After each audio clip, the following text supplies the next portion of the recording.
Good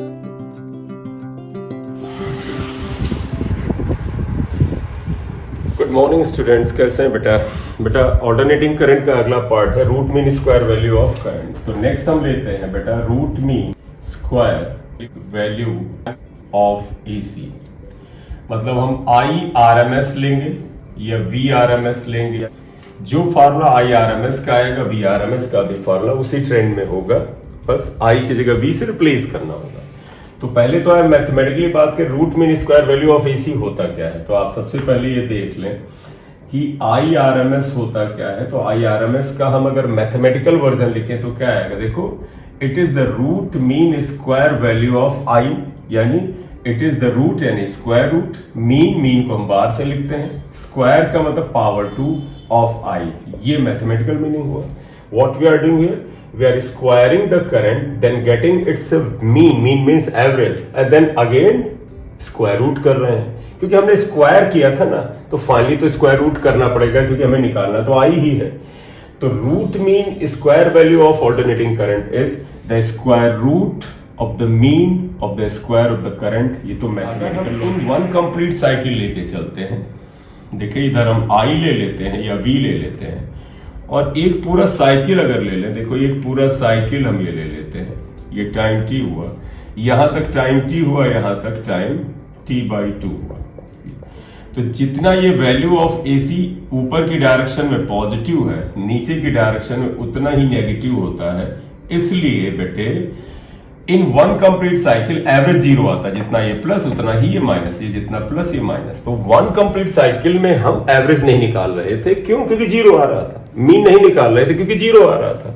लेकिन अगर आप एक काम करो, आई की बजाय अगर आप आई को स्क्वायर कर दो, ध्यान देना, अगर हम यहां पर करंट आई ना लें, आई का स्क्वायर कर दें, वी लेना हो वी का स्क्वायर कर दो, दोनों का, ये और टाइम लो।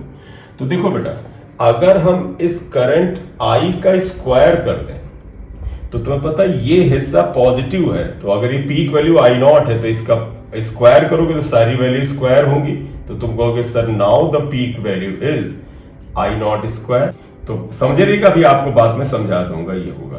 तो if we are squaring the current का अगर हम स्क्वायर कर देते हैं तो देखो इसका स्क्वायर आ जाएगा, ये ऊपर की तरफ है पॉजिटिव, और तुम्हें पता है बेटा माइनस का भी अगर स्क्वायर किया जाए तो वो भी प्लस होता है। तो माइनस I0, देखो ये I0 की जो ये नेगेटिव सेगमेंट में वैल्यू है, इसको भी स्क्वायर करेंगे तो प्लस होगा, क्योंकि तो पता है माइनस का भी स्क्वायर जो होता है वो प्लस आता है। तो अगर आप इस नेगेटिव का भी स्क्वायर कर देंगे अगले हाफ साइकिल में, तो this is also equal to I0 square plus ये I0 स्क्वायर ही आ जाएगा प्लस।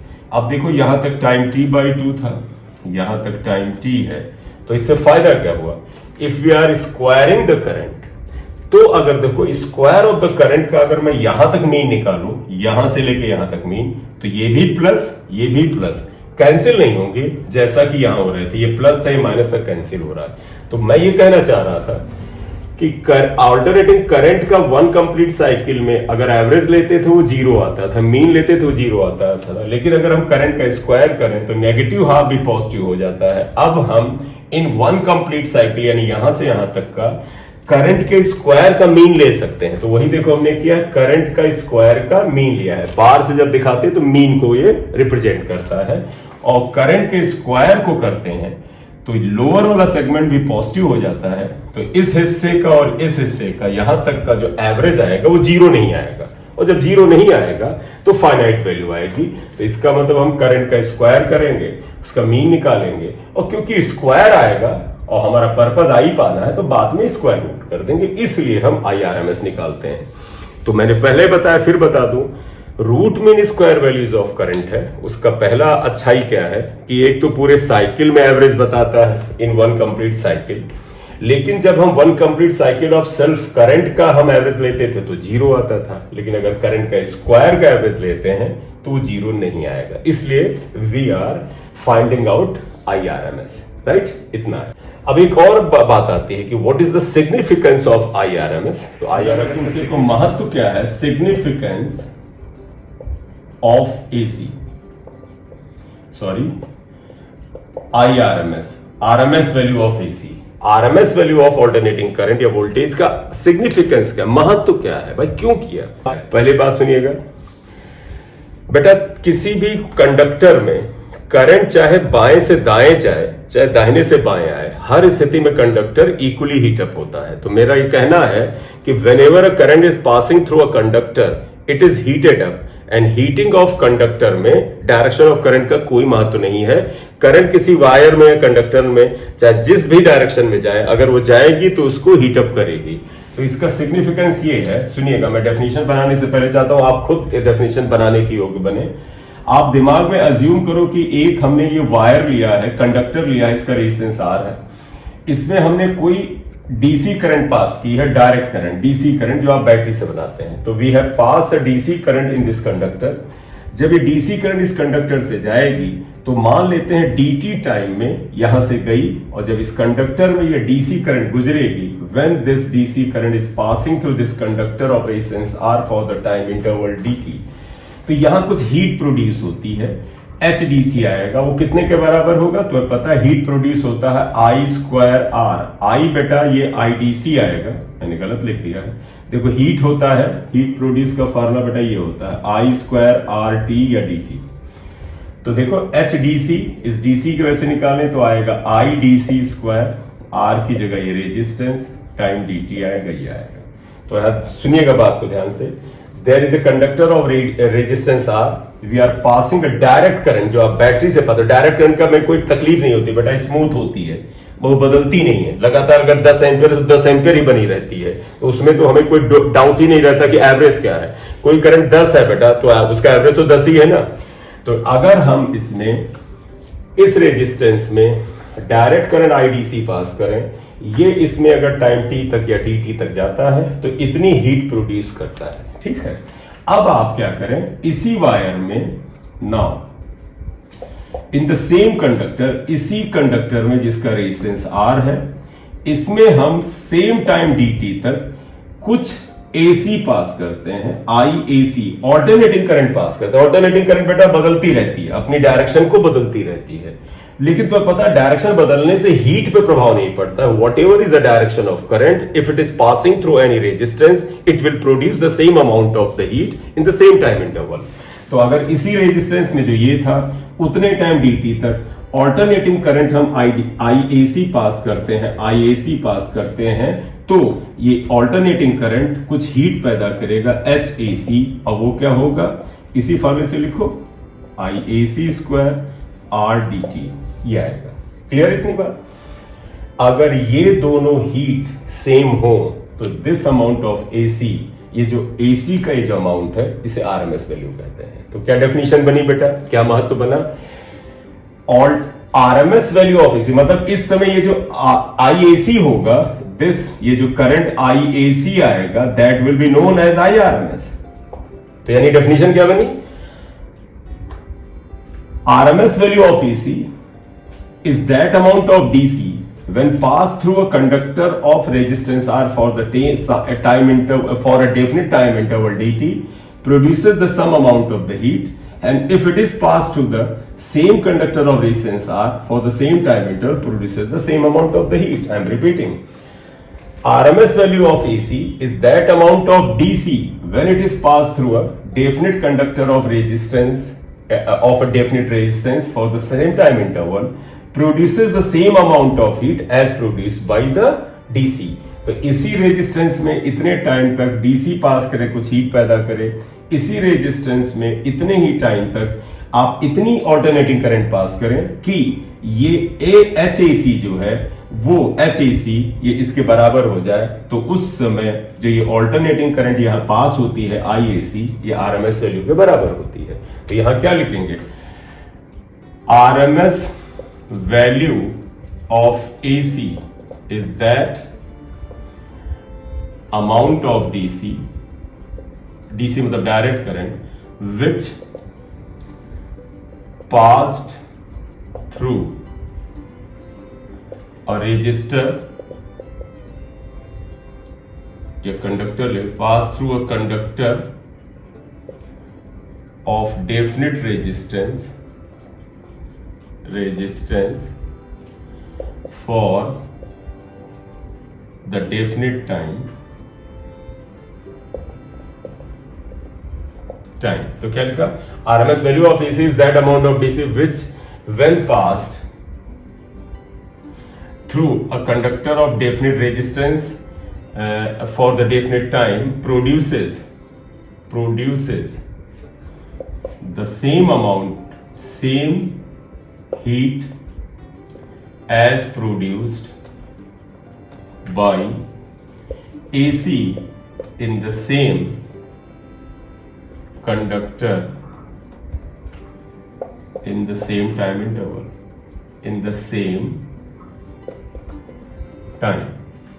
that is, इसका मतलब क्या हुआ? इसका मतलब हुआ HAC should be equal to HDC है, यानी AC के द्वारा पैदा की गई हीट DC के बराबर आएगी। तो इसका मतलब क्या हुआ? IAC square RDT should be equal to IDC square RDT, या बोलेगा क्लियर? ये आ गया। लेकिन तुम्हें पता RR कैंसिल हो जाएगा, DT मत कैंसिल कर। ये चाहे आप RMS के बराबर होगा, यानी ये AC RMS या ये AC, क्योंकि डेफिनेशन के अकॉर्डिंग देखें RMS value of is that amount of DC, तो RMS वैल्यू बेटा ये होगा IDC विल बी IRMS। तो फाइनल डेफिनेशन का कहोगे सर ये IRMS होगा ये। चलिए ये आप समझ ले। तो अब होगा कि सर फार्मूला क्या बना है? ध्यान रखिएगा IDC हमें पता करना, क्योंकि यही IRMS है। अब अगर हमें इंटीग्रेट करना पड़े तो आप समझिएगा, देयरफॉर हम इंटीग्रेट करें। Integral IAC square DT should be equal to integral IDC square DT आया। क्लियर? हमने दोनों तो इंटीग्रेट कर दिया। अब आप बताइएगा IAC तो वेरिएबल है, तो तुम्हें पता जो चीज वेरी करती है वो तो इंटीग्रेशन के अंदर रहती, तो इसको तो भैया IAC जो है इसको तो तुम पढ़ा रहने दो इसमें। लेकिन DC जो है बेटा ये तो कांस्टेंट है, direct current is what? Constant current. तो तुम कहते हो कांस्टेंट को तो बाहर निकाल दे, IDC इंटीग्रल DT। देखो IDC स्क्वायर ही कर लो पहले, तो integral IAC DT upon integral DT ये आया। तो देखो IDC इक्वल टू क्या हो जाएगा? Integral IAC DT upon integral DT का स्क्वायर रूट आएगा ये। और आपको पता है कि जो IDC होता है, जो डायरेक्ट करंट उस रेजिस्टर से जाएगी वही तो RMS वैल्यू होगी। तो अब हम सिंबल बदल देंगे, यहां पर हो जाएगा, लिखोगे but IDC is actually IRMS according to definition what we had taken that RMS value of AC is that amount of DC, तो ये DC AC RMS के बराबर है। Therefore IRMS is equal to integral IAC DT upon integral DT। Limit क्योंकि पूरे cycle में लेना है तो पूरा डाल दो, अगर पूरे साइकिल में नहीं लेना है तो मत डालो। क्या आएगा? यहाँ पर शायद एक मिस्टेक हुआ है, ये यहाँ करेक्ट कर लेना। यहाँ IDC स्क्वायर लिखा था तो ये स्क्वायर रहेगा, ये स्क्वायर रहेगा बेटा, ये स्क्वायर छूट गया था, लिख लेना यहाँ पर स्क्वायर रहेगा, ये आएगा। तो तुम्हें ध्यान रखो, मैं तुम्हें बताऊं, जब तुम अपने में डेराइव करो तो ज्यादा टेंशन में मत लो। जैसे IRMS ना लेकर के हमने वहां पर I मीन लिया था, तो या तो I मीन में लिखा था IDT अपॉन IDT, क्योंकि यहां पर IRMS लिया है तो स्क्वायर करना पड़ेगा, और जब स्क्वायर किया है तो ये स्क्वायर रूट जो है वो भी यहां पे लगाना पड़ेगा। ठीक है बेटा? अब याद कर लो इससे क्या, IRMS is equal to I square DT upon integral DT। ठीक, ये फॉर्मूला लगाएंगे तो लिखोगे बट IAC जो है उसको हमने ऐसे लिखा था I equal to I not sine omega t, ये था। तो आप IAC को I से I not sine omega t करो तो आप देखो क्या आएगा, IRMS equal to integral I not square sine square omega t. बेटा IAC इज दिस, ये वैल्यू रख दो अपॉन पूरे साइकिल में ले रहे हैं बेटा। इंटीग्रल DT को क्या लिख दोगे, इंटीग्रल DT पढ़ा रहने तो 0 से T। अगर इसे सॉल्व कर लेंगे तो हमारा आंसर RMS वैल्यू का आ जाएगा। इसे लिखो, आई होप आपने नोट कर लिया। मैं फिर से रिक्वेस्ट करूंगा, वो जो हीट प्रोड्यूस वाला फार्मूला दिया, डेफिनेशन दिया है, जब डेफिनेशन लिखी जाती तो वही डेफिनेशन मान्य होती है। आप 12वें में है बोर्ड में, जब डेफिनेशन लिखेंगे तो IRMS को ये नहीं कहेंगे it is the square root of the mean of the square of the current, नहीं बेटा, आपको वो हीट प्रोड्यूस वाला जो हमने अभी डेफिनेशन बताया वो लिखना है, वही मान्य है और नहीं मान्य है। तो वो सिग्निफिकेंस में भी आ गया। अगर इंटीग्रेशन कैलकुलेशन की बात है तो ये फार्मूला सीधे उठा के ले चलो, IRMS equal to the square root of the I square dt upon dt। Limit आप तय कर लीजिएगा क्वेश्चन के अकॉर्डिंग। चलिए अब हम इसे सॉल्व करना चाहते हैं। देखिएगा लिमिट 0 से t है, तो IRMS जरा सॉल्व करते हैं। ये इंटीग्रल dt t हो जाएगा, I नॉट स्क्वायर बाहर निकाल लो तो तुम्हें ध्यान होगा IRMS जो आएगा that is square root of I not square, आप बाहर निकाल लो, integral sine square omega t dt आ गया, 0 से t आ गया, t आया, 0 से t आ गया। यार अब साइन स्क्वायर ओमेगा टी का डायरेक्ट इंटीग्रेशन कोई नहीं होता, तो तुम्हें याद होगा एक इनइक्वालिटी हम रखते हैं, वो क्या है,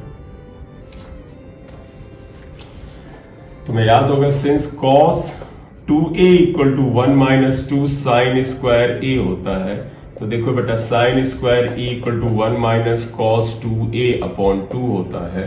देखो साइन स्क्वायर a है, यहाँ साइन स्क्वायर ओमेगा टी है, तो a की जगह ओमेगा टी कर लो, sine square omega t equal to 1 minus cos 2 omega t upon 2 आ जाता है, ये आया। तो आप देखिएगा साइन स्क्वायर ओमेगा टी को आप इससे रिप्लेस करो, तो ये देखो बेटा यहाँ t under root I not square upon, बेटा यहाँ टी की जगह upper limit minus lower limit को टी ही आएगा, यहां पर क्या बचेगा, इंटीग्रल 0 से t 1 minus cos 2 omega t upon 2 d t आएगा, ये कांस्टेंट बाहर निकाल लो, under root I not square upon 2t। यहां देखना बेटा इंटीग्रल देखो 1 minus cos 2 omega t d t आएगा, लिमिट आप कैरी करें 0 से t equal to under root I not square upon 2t आया। ध्यान देना, देखो बेटा इंटीग्रल 1 dt क्या होता है, t होता है, सबको याद है, integral dx equal to x होता है, तो 1 dt तो t हो जाएगा ये, और cos omega integral cos x dx क्या होता है, sin x होता है, क्योंकि d by dx sin x क्या होता है, तो cos x, तो integral cos 2 omega t dt क्या हो जाएगा, sin 2 omega t upon 2 omega, और लिमिट्स आ जाएंगे 0 से t। या ठीक है बेटा, तो हमने इंटीग्रेट कर दिया ये। अब और अगर आ जाए तो देखो आएगा under root I not square upon 2t। देखो बेटा t की जगह अपर लिमिट रख ले तो ये t आएगा, माइनस साइन 2 ओमेगा, t की जगह अपर लिमिट रखते हैं, यहाँ कैपिटल T आएगा अपॉन 2 ओमेगा, और फिर ध्यान दीजिएगा बेटा ये आ गया माइनस, तो बेटा पहले हमने t और t की जगह अपर लिमिट रखा, अब लोअर लिमिट रखें तो देखो बेटा यहाँ 0 रखोगे 0 आएगा, यहाँ 0 रखोगे साइन 0 0 होता है, तो ओवरऑल 0 ही हो जाएगा, under root I not square upon 2t। देखो बेटा t माइनस, अब बेटा ओमेगा की यहाँ वैल्यू रखेंगे, यहां पे भी जरूरत होगी रखेंगे, पहले यहां रख लेते हैं, तो देखो आएगा साइन 2 ओमेगा की वैल्यू 2 पाई अपॉन टी होता है इंटू टी अपॉन 2 ओमेगा, ये आता है, टी से टी कैंसिल हुआ, साइन 4 पाई आया, ये आपका, तो पता साइन 4 पाई 0 होता है, तो साइन 4 पाई इक्वल टू 0 होता है, तो आप ये 0 यहां रख दें, देखो साइन 4 पाई 0 होता है, तो ये इक्वल टू हो जाएगा under root I not square upon 2t, ये ब्रैकेट में t minus sine 4 pi is 0, ये 0 आ गया। ठीक, देखो बेटा ये t इससे कैंसिल हो गया, इतना आ गया, इतना लिखो, साइन 4 पाई 0 है, वो मैंने बता दिया था, फिर से लिख लें, तो देखो क्या आया, I नॉट स्क्वायर बाहर आ गया, I नॉट, और 2 बचाइए रूट 2, ये आ गया, तो IRMS हम निकाल ले रहे हैं, इसकी value I not upon root 2 आएगा, राइट, इतना लिख लो, ठीक है, लिख लिया। तो बेटा क्या आया, I मीन आया था 2 upon pi I not, IRMS आया I नॉट अपॉन रूट 2, तो देयरफॉर बेटा IRMS इज इक्वल टू आया I नॉट अपॉन रूट 2, ये आता है वैल्यू। 1/√2 की वैल्यू लिखो तो IRMS क्या आएगा बेटा, 1/√2 को सॉल्व करना 0.707 I नॉट आएगा। ये भी आप लिखें, या आप लिख सकते हैं IRMS equal to 70.7% of I not, आप ये भी लिख सकते हैं। Question 3 star. सिमिलरली अगर ये वैल्यू बेटा RMS करंट के लिए आ रहा है तो वोल्टेज के भी आएगा। तो सिमिलरली आप देखिएगा, सिमिलरली अगर आप जाएंगे VRMS क्या आएगा बेटा, V0/√2 0.707 V0 equal to 70.7% of V0 आएगा। ये आएगा VRMS पे हुआ।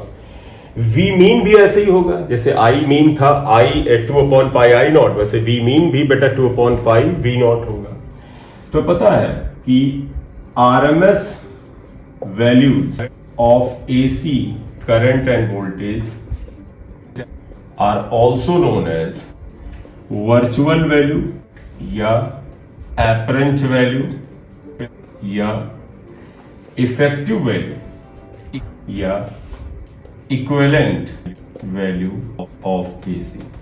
तो RMS की जगह तुम्हें वर्चुअल वैल्यू लिख दें, एपरेंट वैल्यू लिख दें, इफेक्टिव वैल्यू लिख दें, इक्विवेलेंट वैल्यू ऑफ AC, सब एक ही है। RMS वैल्यू ऑफ जो AC है जिसको हमने यहाँ पर लिखा भी यहाँ पर, तो इसमें कुछ और चीजें अगर हम बात करें कि बेटा आप समझिएगा, हमारे घरों में जो इलेक्ट्रिकल अप्लायंसेज हैं उनके ऊपर करंट और वोल्टेज की जो वैल्यू लिखी हुई है वो सब RMS वैल्यू है। तो जैसे आप देखिएगा, एक नोट लिखेंगे, वैल्यू ऑफ करंट और voltage mentioned on an electrical appliance is RMS value।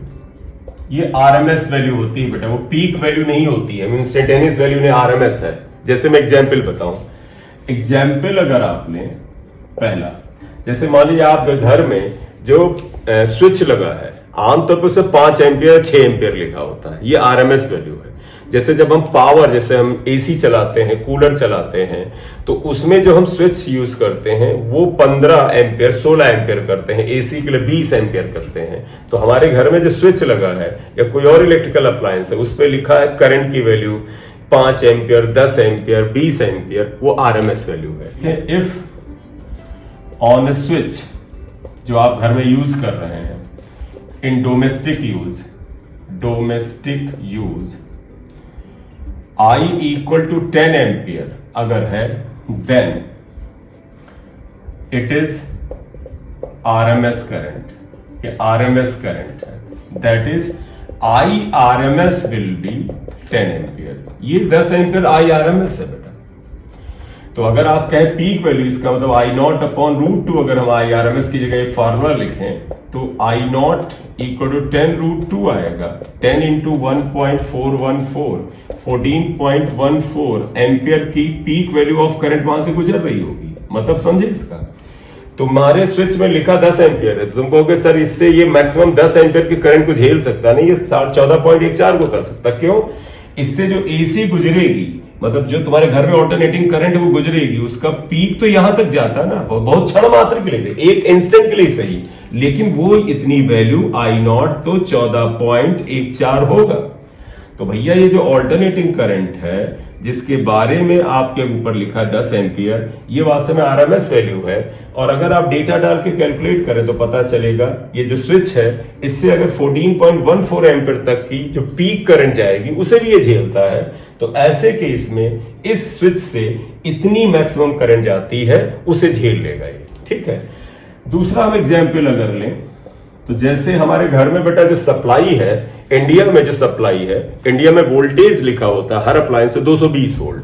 तो अगर if V is 220 volt is written, उसके ऊपर रिटेन है कि भैया वोल्टेज इतना है, इट मींस, इसका अर्थ क्या हुआ? इसका मतलब हुआ VRMS is 220, करेक्ट। तो अगर VRMS 220 है तो एक तो बेटा ध्यान रख लो, जो लिखा है वो VRMS है, ये तुम्हें पक्का रहना चाहिए। 220 ये आया तो V0 इक्वल टू 220 √2 करोगे बेटा, ये लगभग 310 वोल्ट आता है। इसका इसीलिए बोला जाता है, बड़े ध्यान से सुनिएगा, कि 220 वोल्टेज का जो एसी है, ऑल्टरनेटिंग करंट है, वो 220 वोल्ट की डायरेक्ट करंट की तुलना में ज्यादा खतरनाक है। ये अक्सर इसे ध्यान को जनरल नॉलेज के हिसाब से क्या, 220 volt AC is more dangerous than 220 volt direct current. Why?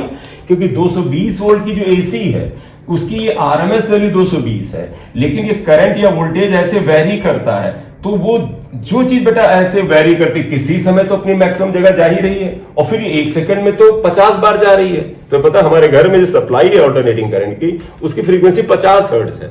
मतलब इस तरह के जो चक्कर होते हैं, ये एक चक्कर, इस तरह के चक्कर 1 सेकंड में 50 काटता है, और एक चक्कर में 2 बार मैक्सिमम हो रहा है।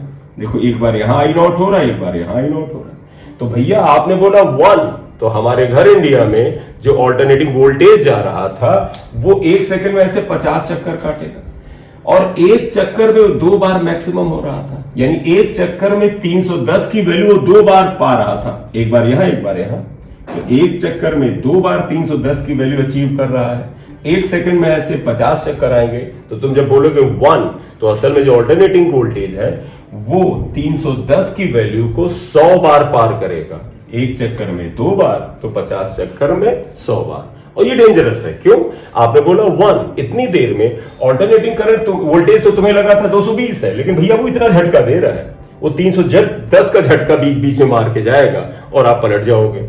इसीलिए कहा जाता है सेम वोल्टेज की एसी ज्यादा खतरनाक है सेम वोल्टेज की डीसी की तुलना में। क्यों? क्योंकि एसी दिखाती 220 वोल्ट है, लेकिन बीच में जो झटका इतने का मारती है, क्योंकि उसकी पीक वैल्यू यहां तक जाती है, पीक वैल्यू यहां तक जाती है। ठीक, तो ये यहां तक आज हमने बात की, ये आरएमएस वैल्यू आया।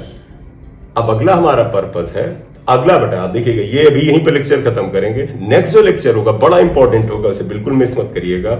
उसमें मीन वैल्यू ऑफ एसी और आरएमएस वैल्यू ऑफ एसी के डिफरेंट पॉसिबल केसेस के हम न्यूमेरिकल कराएंगे। One thing. सेकंड, एक चीज और ध्यान रखिएगा, जो हमने आरएमएस वैल्यूज निकाला है, जिसको हम I0/√2 से डिनोट करते हैं, बेटा ध्यान रखना ये यूनिवर्सल फार्मूला नहीं है। IRMS is I0/√2। ये फार्मूला केवल वहीं पर लगेगा जहां पर ग्राफ साइन या कॉस में होगा। मतलब एसी की करंट या वोल्टेज को I0 sin omega T, V0 sin omega T या V0 cos ओमेगा टी में लिखा जाएगा। ये फार्मूला बेटा तभी एप्लीकेबल है। I am repeating, V0/√2 is VRMS, I0/√2 is IRMS. This formula is निहायत conditioned formula. This is applicable only if sine and cos की ऑल्टरनेटिंग करंट से वोल्टेज दी गई है। अगर ऑल्टरनेटिंग वोल्टेज और करंट, जैसे याद करो हमने स्क्वायर वाले बनाए थे, ट्रायंगल वाले बनाए थे, तो उसमें ये फार्मूला मत लगा देना बेटा, I0/√2 नहीं लगेगा। तुमको फिर क्या करें, डेराइव करना पड़ेगा। कैसे? वही integral I² dt upon integral dt से करेंगे। अगले लेक्चर में हम यही करेंगे कि अगर हमारा ऑल्टरनेटिंग करंट या वोल्टेज अगर साइन या कॉस में नहीं है तो हम कैसे I मीन और IRMS निकालें, और अगर साइन में है भी तो कैसे निकालें, हम इसको न्यूमेरिकल करेंगे। तो अगले लेक्चर को बिल्कुल मत छोड़िएगा, बड़ा इंपॉर्टेंट होगा। Thank you very much. बस एक रिक्वेस्ट है कि जब भी चैनल को देखें तो उसे लाइक कर दें, सब्सक्राइब ना किया हो तो सब्सक्राइब कर लें, बेल आइकन को दबा दें, और अगर आपका कोई मित्र है तो उसे भी सजेस्ट करें कि चैनल को ज्वाइन करेंगे। Thank you.